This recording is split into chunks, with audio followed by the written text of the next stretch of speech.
Tonight I gave a presentation called Mastering Science Presentations, and the purpose is to give conference attendees some practical skills in speaking more effectively about their work. The broad goal of the professional development programs here are to give scientists skills that they can use in communicating more effectively to other scientists. They spend weeks, sometimes months, sometimes years pursuing these research questions, and unfortunately only have a few hours at times to throw together the presentations that they're going to use to share those results with their fellow scientists. Our goal with these programs is to try and give them some skills in doing that sharing more effectively so that those results can get out to their colleagues. The other thing that I try to help people with is just getting a sense of being able to calm down and slow down and deliver their points slowly and clearly and effectively. Many of the people who come to these sessions are at the MRS conference for the very first time, and I think they come in because they have a little bit of apprehension about giving a presentation or presenting a poster. They're hoping to get some tips here on how they can calm those nerves and just be more effective when they get up there to speak. I also tell people who think they're going to be nervous that it helps a lot if you very carefully write out and then memorize just the first 30 or 60 seconds of your talk.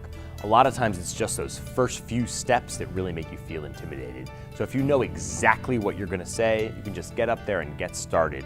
And I think you start to relax pretty quickly and realize that everyone's paying attention and that this isn't going to go too terribly.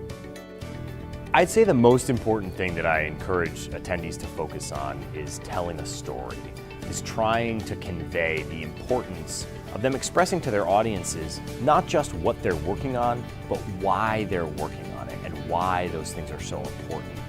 Because scientists spend so much of their time talking about their work to people who are doing either the same work or very similar work, sometimes they tend to assume that everyone understands why what they're doing is important. And I think that's the biggest thing that you see missing from scientific presentations is that context, that explanation of why are you doing this work and what difference is it going to make for industries or for society as a whole.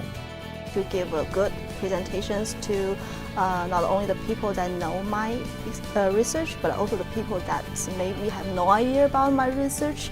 I think that's a very good point because I never heard about this kind of thing before. To learn the skills is very important because otherwise it's very hard to present your data, present your measurements, because people might not be interested. It's a skill to present your data to broader audience.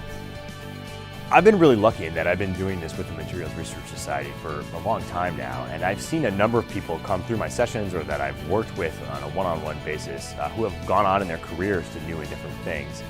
One of the things that's been so transformative to me is I've seen a couple of students who, after finishing their PhDs, have decided to move in a different direction with their own careers and have chosen either to advise their own legislators or policymakers, to look for work in Washington, to work for nonprofits, really to take their scientific expertise and move it into a career that allows them to leverage that technical expertise in a way that affects society in some larger way.